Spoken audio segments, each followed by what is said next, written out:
డూమోడ్ ఏం చెప్తే సరిపోతుంది తీసుకుంటారు మనోడి రాయుడు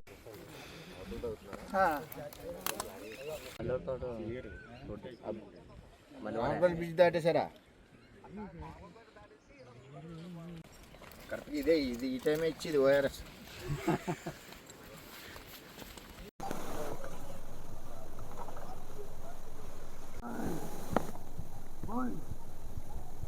ఆ డూమోడ్ ఏం చెప్తే సరిపోతుంది తీసుకుంటారు మనోడి రాయుడు బ్రిడ్జ్ దాటేశారా కరెక్ట్ ఇదే ఇది ఈ టైమే ఇచ్చేది ఓఆర్ఎస్ సార్లు ఫోన్ చేస్తే నేను కొత్తపల్లి పోలీస్ స్టేషన్లో చెప్పడం జరిగింది. అబ్బాయి అటువంటి ఏమీ జరగట్లేదండి మా మండలంలో, అసలు రాత్రి వెహికలే బయటికి రాదండి, అసలు జరగట్లేదని చెప్పడం జరిగింది. నిన్న నేను జాయింట్ కలెక్టర్ గారికి రిపోర్ట్ చేశాను. ఏమండి ఈ గ్రామాల నుంచి ఫోన్ చేస్తున్నారు, అర్ధరాత్రి తవ్వకాలు ఎందుకు, పగల పెట్టచ్చు కదా, పర్మిషన్ ఉంటాయని ఆయన పంపించాడు. ఇక్కడ ఎలా ఉందంటే పోలీసు వ్యవస్థలోనే ముందు ఇంటిమేషన్ ఇచ్చేస్తున్నారు, మేము వచ్చేస్తున్నాం మీరు తప్పుకోండి అని. ఆ విధంగా చేస్తూ ఉన్నారు. ఇక్కడ ముఖ్య కారణం ఏంటంటే గత ప్రభుత్వం టైంలో 5 ఏళ్ళు కూడా ఇదే వ్యాపారం, టోటల్ పిఠాపురం అంతా కూడా ఎవరు చేశారో పేర్లు చెప్పక్కర్లేదు.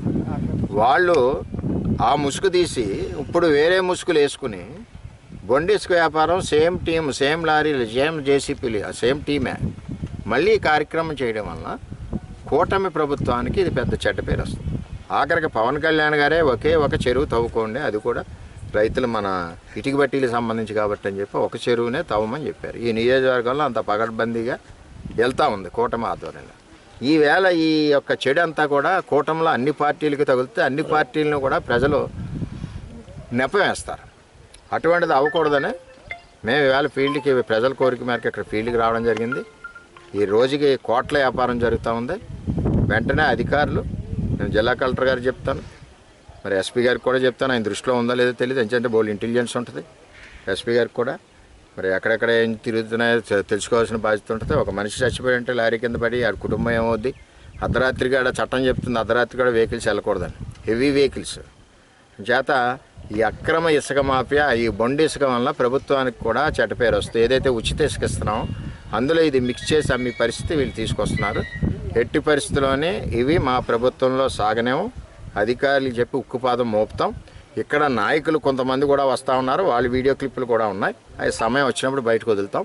ఇదంతా కూడా వైసీపీ క్యాడర్ ఎవరైతే ఉండి వేరే ముసుగేసుకున్నారో వాళ్ళ ఆధ్వర్యంలోనే ఈ తప్పుడు పనులన్నీ కూడా జరుగుతున్నాయి. ఇక్కడ నిన్న మూలపేటలో గంజాయి కూడా దొరికింది. అంటే నేనేమంటున్నానంటే పవన్ కళ్యాణ్ గారు ఆల్రెడీ హెచ్చరించారు పోలీసుని, వ్యవస్థ మీరు సరిగ్గా పనిచేయట్లేదని హెచ్చరించారు. వాళ్ళు ఇంకా సరి చేసుకోవట్లేదు. ఇవన్నీ విషయాలు కూడా నేను పైకి రిపోర్ట్ చేసి ఇటువంటి అక్రమ కార్యక్రమాలు పిఠాపురం నియోజకవర్గంలో జరగకుండా మేము అధికారులకు చెప్పి చేస్తాం. అలాగే కొడవల్లో కొండ, దాని మీద జనసేన 2 నెలలు పోరాడింది, తెలుగుదేశం 2 నెలలు పోరాడింది, బీజేపీ 2 నెలలు పోరాడింది. ఇన్ని పోరాడినా సరే ఇప్పుడు మళ్ళీ వైసీపీ గద్దలు దిగిపోయినాయి 4 రోజుల నుంచి. మళ్ళీ ఈ కార్యక్రమాలు ఎలాగవుతున్నాయో మాకు కూడా అర్థం అవ్వట్లేదు.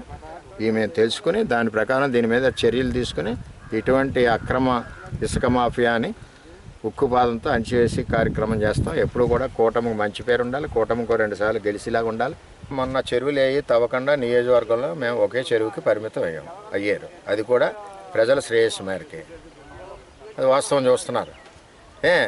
ఇది ఆయన దృష్టిలో లేకుండా నడిచిపోతుంది. ఇది నా దృష్టిలో కూడా లేదు. నాకు 10 రోజులు అయిన తెలిసి రాత్రులు వెళ్ళిపోతుంటే ఎవడో తెలుస్తుంది.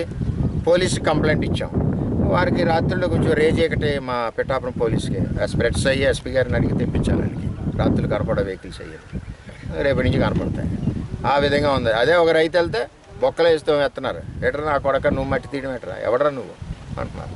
ఇదే ఇసుక మాఫియా బాగుంది, నీకింత నాకింత నడుస్తుంది. కానీ ఇది కూటమి ప్రభుత్వం ఎట్టి పరిస్థితుల్లో ఇటువంటి అవినీతి కార్యక్రమాలు జరగనేమో కళ్యాణ్ గారు కూడా చెప్పారు, పై దృష్టిలో పెడతాం. ఈ వీడియోస్ అన్నీ కూడా కళ్యాణ్ గారి ఆఫీస్కి పోస్ట్ చేస్తాం. తక్షణ 24 అవర్స్లో అన్నీ అరెస్ట్ అవుతాయి. ఇంకా ఇప్పటికీ కూడా మారకపోతే ఇప్పుడు అర్థం తెలిసిపోద్ది కదా, మీరు కలిసి చేసుకుంటున్నారు వ్యాపారం అర్థం అవుద్ది. గవర్నమెంట్ వెంటనే ఏ చర్యలు తీసుకోవాలో ఆ చర్యలు తీసుకుంటుంది. గవర్నమెంట్ దృష్టిలో పెట్టకుండా ఉన్నాం కదా.